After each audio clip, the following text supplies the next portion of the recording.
Okay, Kitty Pies, it's October 11th, 2023, and a little more short video on the progress on the 60 bug restoration. Um, I've been doing auto body work for 42 years, and I'm still every year learning new things. So in this field, there's no book that tells you how to do a lot of things, whereas there's no manual. I mean, you learn mostly by experience and just from listening to people. But fitting these panels, there's no book that really tells you exactly how to do it. So you're going to have to basically figure things out. Like I said, I had bad gaps before. I figured it out. Now, in the auto body field, this is how we secure our panels before we weld. You want to make sure you got all your gaps perfect and everything. Now tonight, I had the fender beating on. I had the bumper brackets. I even put the latch in the engine cover. I put the bumper on. I made sure the latch worked. I made sure the bumper was centered and cleared the deck lid there, and everything looked good to go. Now you'll see these green marks here on my panels. Now I marked that way I know where that's lying, because after I got all my gaps, I'll mark everything. So I marked this here, and then I came over to this panel here. You can see the old line where the lid was. I measured that. I knew that was good there. Now you'll see all these lines in here on the inside. These green lines. I know where this is where my panels need to be. So I'm going to mark that with a green line. That way, if I have to take these off again, I know exactly where those panels need to be, okay? So now you also notice these 1/4-inch screws I put in here. Now those are self-tapping. They have their own drill heads on them. So we in the body shops, we use those to secure our panels before we weld. So you notice I have them all throughout these here. These panels aren't going to move. It's part of the car now. I have a couple here. I have them all down the side here. Okay. So I know that those panels are nice and tight now. They're not going to move on me.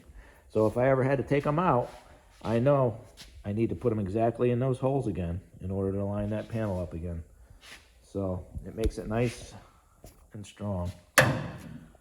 Okay, you can grab hold of that, and that whole car is moving. Don't weld anything until you fit everything. Most important, okay? Make sure the weight is on the chassis. On this part, it doesn't matter because there's no structural integrity in the back here. Okay, I know it's solid, so I know when I bolt that down to the car, it's going to stay there. So now I'm cleaning up the insides of the quarter panels. I'm getting ready in a couple weeks to get ready to start cutting the heating channels out. I'm pulling out all the old garbage that the other owners did here. They use panel bond to glue these patch work in here. I'm pulling it all out, cleaning up everything. That way when I go to pull that heating channel out, I know exactly where I got to cut, what damage I have. You want to make a road map. You want to think about it before you start cutting anything, okay? Now I also have the cross members here I'm going to put in. So I'm going to be cutting them out also. Now if you notice here, on this panel here,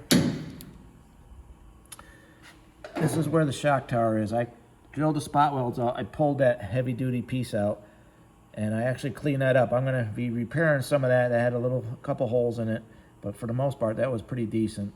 Now here, how I'm going to do this is I'm going to cut out a lot larger spot around this rust here, okay? Now this is from rust from water seeping in between the panels and sitting. So when I'm done with this, I'm going to seam seal all around this front and back so no water will get in there. That's what happens when you don't seam seal welded areas or cracks or anything like that. But anyways, I'm going to cut out a lot larger, okay? And then what I'm going to do is I'm going to put a panel in here, okay? Cover this whole area. And then this here, you see I scribed it with a cutoff wheel. That's exactly where I need to cut. I know where I need to. So I'm going to cut that out. I'm going to lay that up on the new patch panel I have already made in here. And I'm going to trace this out, okay, on the one I already made. And I'm going to know, because the way I cut it out, I'll know exactly where this piece needs to go. And then once I trace it out, I can make all this here, okay, and then I can put my other piece over top of this. So it's kind of hard to explain, but you just want to, I'm trying to do it so I know exactly where that's got to go. So now here's the Classic Fab heater channel I'm going to use. Notice the stampings on it, really nice quality. Tell you what, this heating channel is really, really heavy duty. You notice, now I have Wolfsburg floor pans I'm going to put in. I laid it up to these and they line up exactly perfect, so.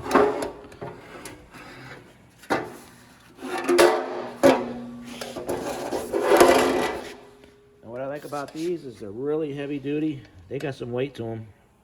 They got the inner tubes for the heat. These are correct. Okay, there's no ugly bump right here like the cheaper ones have. Really nice quality. So hopefully they fit as good as they look. I'm going to use the Classic Fab patch panel. Go on the outside of this panel here. Now I know I'm rusted up to this point, so I'm probably going to have to come up here as high as that with that panel there. So once again, just some update on the little work tonight. So just some tips for you. So remember these 1/4-inch self-tapping sheet metal screws if you're ever going to put a panel in. Now I'm going to use those as many spots as I can on that, but I'm going to be limited on where I can put those. But I'm going to have to fit, when I get that heat channel, and I'm going to have to actually drop the car back down on the pan with the doors on, with all the weight back on the chassis to make sure everything lines up. So once again, you want to make sure all your gaps are looking good. You want to make sure, see how this looking good? Once again, looking good there. So I know I'm where I need to be. Looks good in the back here, up and down, side to side. I know that latches to the rear apron, so I know that's lined up right. I know it clears the deck lid now, clears the bumper nice.